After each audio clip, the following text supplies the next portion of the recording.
watching the Weather Channel? Yeah. They said the storm was over Indian Head at 6:50 with heavy winds at 55 miles an hour, heavy rain and lightning. Yes, I'm in La Plata, and going north, and there is a tornado on the ground. 911. Sir, I don't know if you know, there's a tornado just came through Port Tobacco. Okay, Port Tobacco area off of Valley Road. It just came through by Route 6 and Valley Road. Okay, we're having... All right. It should be going up by Morgan's Ridge. It had to hit some homes. Okay. Bye. Okay. All right. Well, it was Sunday evening, and at that time I was the chief of 911 in Charles County, and my boss, the director, the emergency manager, was out of town, so I was in the hot seat, right? So I'm at home Sunday evening, just chilling, getting ready to go to work the next day, and the phone rings, and it was Commissioner Murray Levy, right? Commissioner Levy asked me if I was aware of the fact that they had issued a tornado watch for Charles County. And I assured him I did, and everything was okay. It's just a watch. Don't get excited. It's just a watch. We'll be okay. If something happens, I'll let you know. And about probably half an hour or so later, I get a page from the 911 center that says, call us immediately. And when my pager goes off, now I can hear what the fire department's doing, right? And I hear a lot of chatter in the background. It's really, really busy, and I don't know why. So I call the 911 center, the shift supervisor answers the phone, and he says, hello. I said, hello, this is Tony. He said, I'm busy, click. And so now I'm wondering, okay, what's going on? I hear all this chatter. Call the center after they asked me to call, and they hung up on me. What's going on? So I'm on my way to La Plata. I go out, jump in my buggy. I'm on the way to La Plata, and I don't have the slightest idea what's going on. But when I get in my car, of course, it has fire department, police department radios in it, and I'm hearing more and more bits and pieces about what's going on. There's a call for a collapsed building in town of La Plata, and they got units responding to that. And so I'm trying to put the pieces together to figure out what's going on. Because at this point, I had no idea that a tornado had come through. Okay, 911. Yes, the whole top of my house has been ripped off. Okay, slow down. But no one's hurt at your house? No. Okay, that's fine. Every house in the block is down. I understand that. We'll get them there as soon as we can, sir. Okay. Okay? All right. Bye-bye. Bye.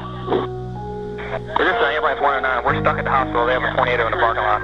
Just stay there. We are. Okay, it's a safe area, okay? I drove into work.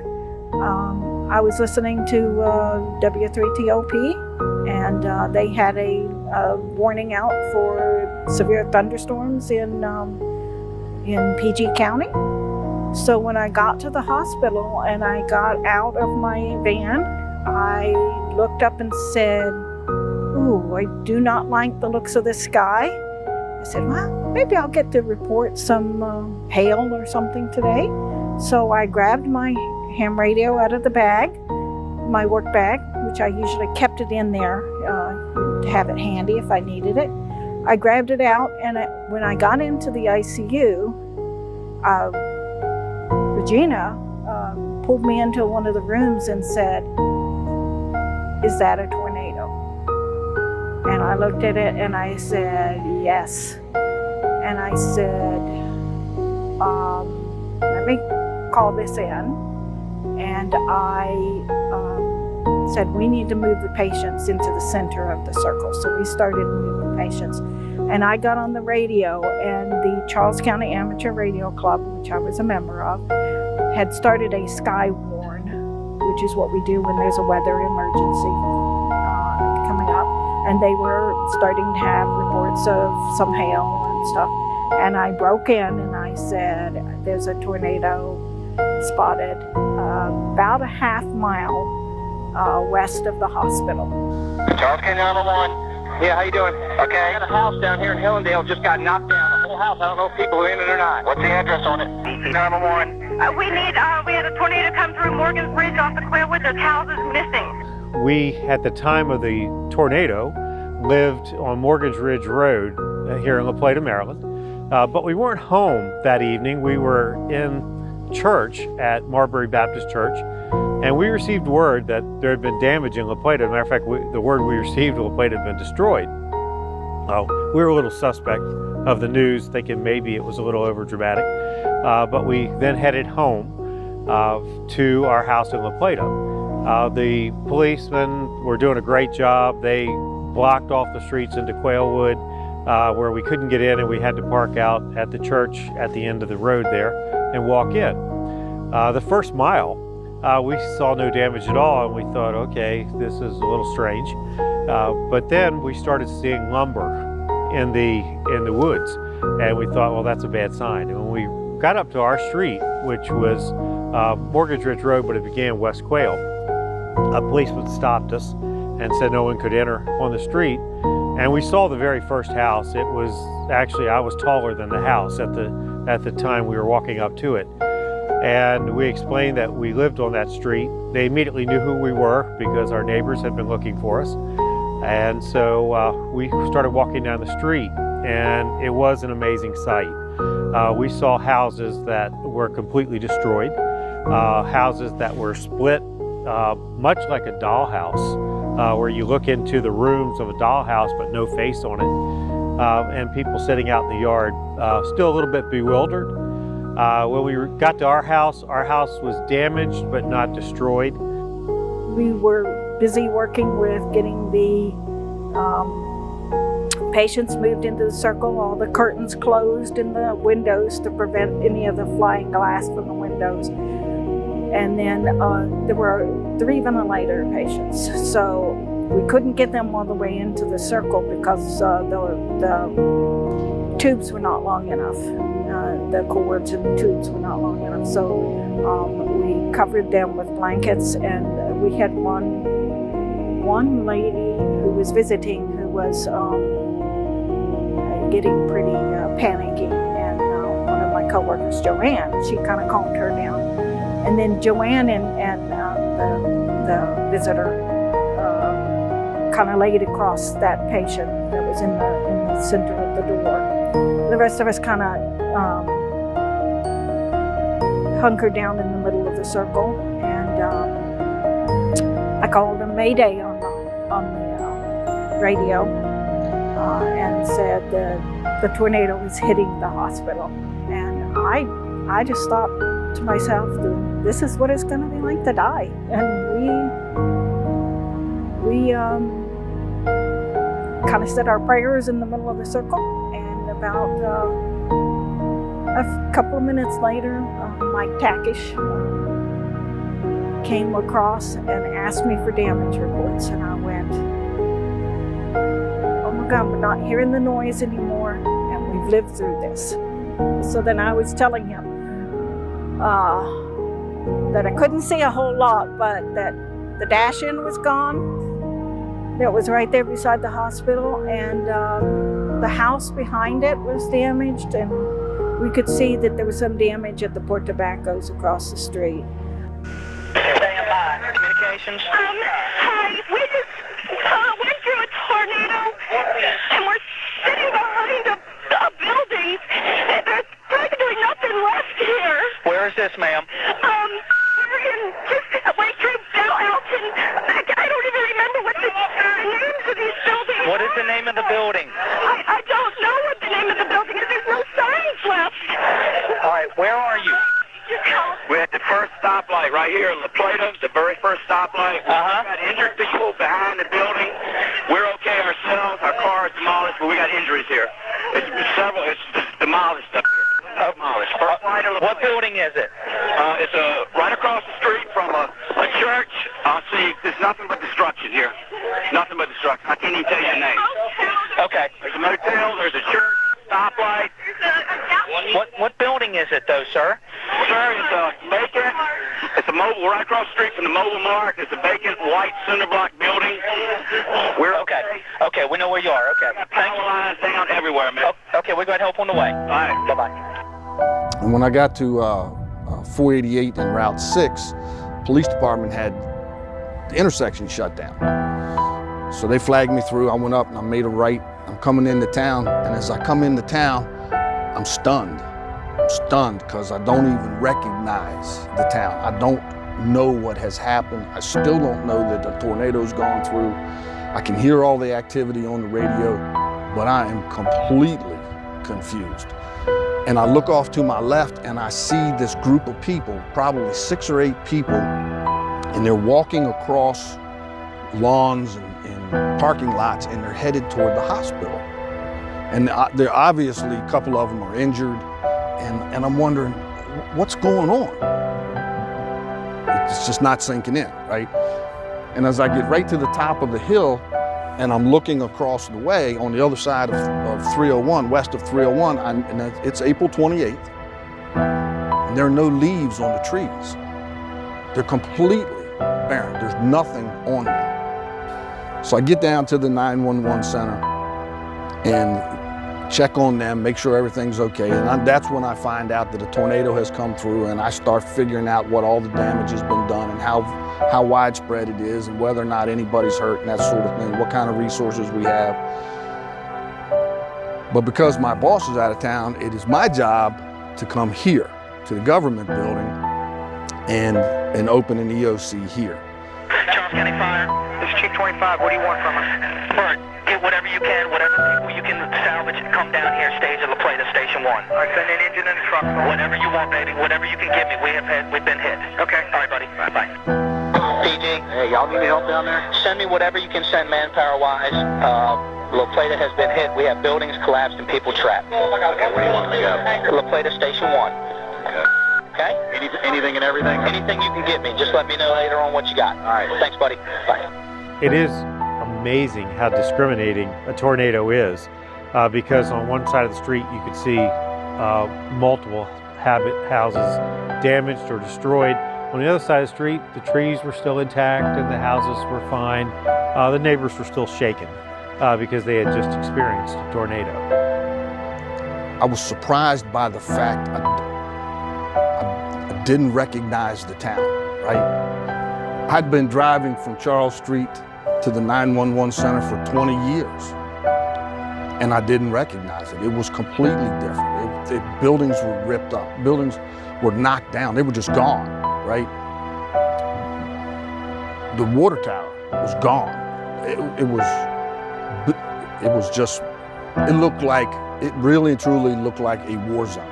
It looked like something had come through and just arbitrarily ripped things up. It was incredible. It was amazing. It was terrible. I just couldn't believe it. I mean, just I drove my friend home out to Newberry, and just all the trees that were down and, partially in the road and down on the side of the road, and all the houses and damage that was done. It was just unbelievable. I just couldn't believe it. There are 2 times, I've been doing this for 43 years. 2 times, there's 2 times in my career where I didn't know what to do first. I was completely befuddled and didn't know what to do first, and that tornado was one of them. I've never, ever felt that helpless. I didn't know what to do first, right? The problem was so big, and it was Sunday evening, and I didn't have any help. It was overwhelming, and I didn't know what to do first. And that's the biggest thing for me. That's what I remember most about that tornado, is being overwhelmed and feeling unprepared, right? That will never happen again. That will never happen again, but it happened that day. I was amazed at how people came together to deal with that. And even like in the hospital, one of the patients was a minister, and as we were all gathered there in the circle, he led us all in prayer, and everybody was all in one spirit there of and then the people that came to help. I mean, nurses that no longer worked there, they were coming in asking if we needed any help. My my son, coming in and helping out. And there were lots of other people that came in. The ham radio guys, they came over and helped, shadow. The supervisor helped us get supplies we needed. And it was amazing to see all the different people come together and help out. The people of La Plata were amazing in how they came together in unity and worked with one another, came to each other's aid. It was an awesome experience. I would have to shout out to the police officers and the fire department. The fire department stopped by our house 3 times during the night to make sure we were okay. The people came together. The Amish community was absolutely awesome. They were on the streets the next day, walking in with tools to help people get trees cleared, helping people to recover. The local restaurants were delivering food to people who had lost their homes. People really came together at that time, and a real shout out for the character of the people of La Plata and Charles County in general. People from St. Mary's County and Calvert County came over and helped also. It was very amazing. Fate shined on us that day. We were given a present, right? We were given a present that day. It destroyed Archbishop Neal's school, right? If that had been 10 o'clock on a Monday morning, I can't even describe how bad that would have been. It would have been. It's just terrible. I'm a member of the Rotary Club of Charles County, La Plata, Maryland. And we also have a foundation within our club, and I was a member of the foundation at the time. Our club mentioned that the star was down. The star was an iconic view in the town of La Plata, and everybody recognized the star. We wanted to get the star back up for psychological reasons within the town, and that was one of our goals. Ms. Bobby Baldus, who was a tremendous member of this community, and I believe a member of the Garden Club at that time, suggested to us a grander plan. Why don't we do a memorial garden there where the star is? But the memorial garden mentioned some of the folks who were taken in the tornado. You don't want to minimize life at all. We were fortunate that only a few people were taken, but a few people were taken, and that was important to remember. So the Memorial Garden does that. If you want to see the Memorial Garden, it is over behind the old firehouse. There's a star sticking up above it that you can see, and right at the base of it is a nice stone base tile Memorial Garden with benches memorializing the folks that were taken in the tornado. In looking back over what has occurred, what has evolved in Charles County over the last 20 years from a public safety perspective is phenomenal. We have a new radio system which gives us a lot more capacity, and from a safety perspective from providers in the field, it's a much, much better tool. We have a brand new center, well, 20 years old now, but we have a center that's more efficient, right? More ergonomic, more prepared to deal with the society and all the things that we deal in, the demand and workload, and the working relationship between the Department of Emergency Services and the volunteer fire and EMS providers and the Sheriff's Office. We have really, really come together and to prepare for the next big thing. Just looking through the town actually improved itself after. Instead of just mulling through, the town did a great job in recovery and building up the town, restructuring some things even better. The town's a beautiful little town. It's a great walking town to live in. It's a great community to live in. It recovered fully. I would doubt anyone moving here today without somebody telling them the history would know that there was a tornado 20 years ago. They really wouldn't see any results of that. They would just see a beautifully structured town. Commend the town for its job in the recovery. It was a great job.